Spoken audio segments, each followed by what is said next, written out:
திருச்செந்தூர். இந்த பேரை கேட்டாலே நம்ம எல்லாருக்கும் முதல்ல ஞாபகம் வர்றது அந்த பிரம்மாண்டமான கோவிலும் ஆர்ப்பரிக்கிற கடலும் தான். ஆனா திருச்செந்தூர் வெறும் ஒரு புண்ணிய பூமி மட்டுமில்ல, அது வீரத்துக்கும் அதைவிட அழகா காதலுக்கும் சாட்சியா நிக்கிற ஒரு இடம். இன்னைக்கு நாம அந்த கடல் அலைகளோட சத்தத்தோட சேர்ந்து ஒரு அழகான காதல் கதையை கேட்க போறோம். வாங்க கதைக்குள்ள போகலாம். பாத்தீங்களா, இந்த வரிகளே கதையோட மொத்த சாரத்தையும் சொல்லிடுச்சு. அதாவது திருச்செந்தூர்னா சூரனை ஜெயிச்ச முருகனோட வீரம் மட்டும் ஸ்பெஷல் இல்ல, அவர் அன்னை வள்ளிய காதலிச்சு கல்யாணம் பண்ணிக்கிட்டதும் அங்கே ஒரு பெரிய வரலாறு.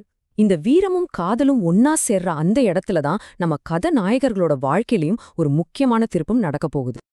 கதையோட முதல் அத்தியாயம் ஒரு தீர்க்கமான பார்வை.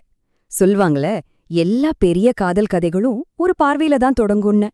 அதே மாதிரி நம்ம கதாநாயகன் வேலனோட வாழ்க்கையே புரட்டி போற அந்த ஒரு பார்வைய பத்தி தான் இப்போ நம்ம பார்க்க போறோம்.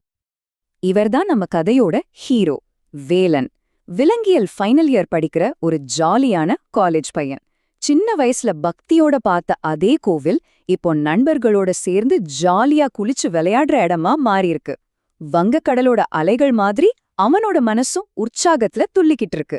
ஆனா அந்த நொடி அவனுக்கு தெரியாது, அவனோட வாழ்க்கையே ஒரு பார்வை புரட்டி போட போகுதுன்னு. நண்பர்களோட சேர்ந்து ஆரவாரம் பண்ணிக்கிட்டு இருந்தப்போ திடீர்னு அவன் கண்ணுல ஒரு விஷயம் போடுது. தூரத்துல இன்னொரு கை அசையுது. ஆனா அது அவனோட நண்பனோட கை இல்ல. சிவப்பு பச்சைன்னு கலர் கலரா வளையல்கள் போட்ட ஒரு அழகான கை. தனக்காக மட்டுமே அசைற மாதிரி வேலனுக்கு ஒரு பிரம. அலைகள் மெதுவா வந்து அவளோட பாதங்களை தொட்டுட்டு போகுது. மருதாணி வச்ச சிவந்த கால்களோட பாக்குறதுக்கு அப்படியே ஒரு வெஞ்சங்கள்ல செதுக்குன சில மாதிரி அவ கரையில நிக்கிறான். அவள பார்த்த அந்த ஒரு நொடி வேலனோட இதே துடிப்பே நின்னு போச்சு. தெய்வப் பெண்டிரோ, தேவதையோ, யாருவ? இந்த ஒரு கேள்விதான் அவ மனசு முழுக்க ஓடிக்கிட்டு இருந்துச்சு. அவளோட கண்கள் சும்மா கண்கள் இல்ல, அது ஒரு கூர்மையான வேல்விழிகள். எப்படி முருகனோட வேல் சூரனை தாக்குச்சோ அதே மாதிரி அந்த பார்வை வேலனோட இதயத்துக்குள்ள நேரா பாஞ்சது. அந்த அதிர்ச்சியிலிருந்து மீண்டு அவன் கரைக்கு ஓடி வர்றதுக்குள்ள அந்த மாயனங்க அங்கிருந்த மக்கள் கூட்டத்துக்குள்ள கரைஞ்சு போயிட்டா. கதையோட இரண்டாவது அத்தியாயம் ஒரு தீவிர தேடல். ஒரே ஒரு பார்வையில மனச பறி கொடுத்துட்டான். இப்போ அவளை காணாம தவிக்கிறான். வேலனோட தேடல் இங்க ஆரம்பமாகுது. இந்த தேடல் அவனே எங்க கொண்டு போய் சேர்க்க போகுது? வேலனோட தேடல் ஒரு பெரிய வேள்வி மாதிரி மாறுது. கடற்கரையில ஆரம்பிச்சு நாளை கிணறு, சண்முக விலாச மண்டபம்னு கோவிலோட ஒவ்வொரு மூளை முடுக்கெல்லாம் அவன் கண்கள் அவள தேடி அலைவாயுது. நேரம் போக போக அவனோட கால்கள் மட்டும் இல்ல, அவனோட நம்பிக்கையும் கொஞ்சம் கொஞ்சமா சோர்ந்து போகுது. இனிமே அவளை பார்க்கவே முடியாதோன்னு நம்பிக்கை மொத்தமா போற அந்த நேரத்துல தான் ஒரு சின்ன ஒளிக்கீற்று தெரியுது. அவன் நண்பன் ஒருத்த சொல்றான், டேய் நம்ம இன்னும் வள்ளி குகையே தேடவே இல்லையே.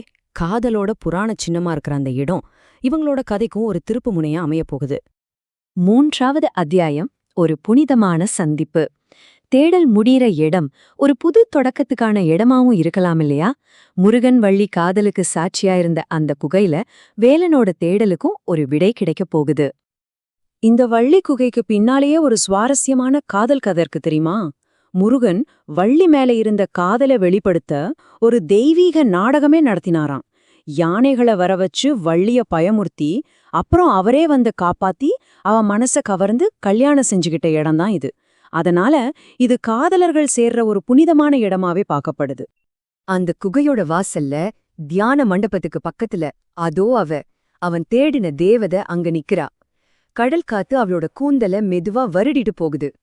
இத்தனை மணி நேரமா பட்ட தேடலோட வலியெல்லாம் அவளை பார்த்த அந்த ஒரு நொடியில வேலனுக்குள்ள பெரிய ஆனந்தமா மாறுது. வார்த்தைகள் வர்றதுக்கு முன்னாடி கண்கள் பேச ஆரம்பிக்குது. அவ பக்கத்துல போய் கடலை பாக்குற மாதிரி பாவனை செஞ்சுக்கிட்டே வேலன் தன்னோட பார்வையால கெஞ்சுறான். உன்னோட வேள்விழிகளால என்னை காயப்படுத்திட்டு ஒரு வார்த்தை கூட பேசாம போறது என்ன நியாயம்? நான் இங்கிருந்து உயிரோட போகணும்னா உன்கிட்ட ஒரே ஒரு நிமிஷம் பேசணும்னு அவன் கண்கள் அவகிட்ட கேக்குது. அவனோட பார்வையின் அர்த்தம் அவளுக்கும் புரியுது. அவளும் வீட்ல இருந்தவங்க கிட்ட ஏதோ சாக்கு சொல்லி அங்கிருந்த தண்ணீர் தொட்டி பக்கம் வர்றா. அதுதான் அவங்க 2 பேரும் தனியா பேசிக்கிறதுக்கான சங்கேதம். அவளை பின்தொடர்ந்து போன வேலனுக்கு இவ்ளோ நேரம் இருந்த தைரியம் எல்லாம் வியர்வையா கரைஞ்சு போகுது. ஆனாலும் அவங்களுடைய முதல் உரையாடல் அங்கதான் தொடங்குது. பல மணி நேர தவிப்புக்கு பிறகு அவன் கேட்ட முதல் கேள்வி, உங்க பேரு? அவ வெக்க புன்னகையோட சொன்ன அந்த வார்த்தை முகில் ஸ்ரீ. வானத்து மேகம் மாதிரி மனசுல மிதந்துட்டு இருந்தவளுக்கு பேர் கிடைச்சிருச்சு. அது மட்டும் இல்ல, அவ அதே ஊர்ல இருக்கிற காலேஜ்ல தான் படிக்க போறான்னு சொன்னதும் அது அவங்க காதலுக்கான ஒரு புதிய வானத்தையே திறந்து விட்ட மாதிரி இருந்துச்சு. 4வது அத்தியாயம் ரகசிய காதல். சந்திப்பு நடந்துருச்சு, அறிமுகமும் ஆயிருச்சு. ஆனா காதல் இப்போதாம் அதோட உண்மையான பயணத்தை ஆரம்பிக்குது. ஊருக்கு தெரியாம, உறவுகளுக்கு தெரியாம மலர்ந்த அந்த அழகான உறவோட கதை தான் இது. விதி சில சமயம் ரொம்ப சுவாரஸ்யமா விளையாடும். கோயில்ல சந்திச்ச 2 பேரும் பக்கத்து பக்கத்து வீட்டுக்காரங்கன்னு தெரிய வர்றது எவ்ளோ பெரிய இன்ப அதிர்ச்சி. அதுக்கப்புறம் என்ன, தென்னந்தோப்பு நிழல்ல ஊர்கண்ணுல படாம ஒரு அழகான பந்தமா அவங்களோட காதல் வளர ஆரம்பிக்குது. 5வது அத்தியாயம் ஒன்றிணைவதற்கான சோதனை. ரகசியமா வளர எந்த ஒரு உறவும் ஒரு நாள் வெளிச்சத்துக்கு வந்தே ஆகணும் இல்லையா? வேலன் மற்றும் முகேஷ்ரியோட காதல் இப்போ அதோட கடினமான சவால்களை சந்திக்க தயாராகுது. இத்தனை நாளா கண் இமைகளுக்கு பின்னால மறைச்சு வச்சிருந்த காதல் ஒரு நாள் பாட்டியோட கூர்மையான கண்கள்ட்ட மாட்டிக்கிச்சு. அவ்வளவுதான், அவங்களோட அந்த ரகசிய உலகம் அந்த ஒரு நொடில உடைஞ்சு செதறுது. அந்த ஒரு பார்வை 2 குடும்பங்களுக்குள்ளேயும் ஒரு பெரிய புயலையே உருவாக்குது. அன்பா பழகிட்டு இருந்த வீடுகளுக்குள்ள இப்போ கட்டுப்பாடுகளும் கண்டிப்புகளும் ஒரு முள்வேலி மாதிரி முளைக்குது. ஒவ்வொரு நாளும் அவங்களுக்கு ஒரு பெரிய சோதனை களமா மாறுது. ஆனா இந்த சோதனைகள் அவங்க காதல உடைச்சதா? இல்லவே இல்ல. சொல்லப்போனா இது அவங்கள இன்னும் வலுவா இணைச்சது.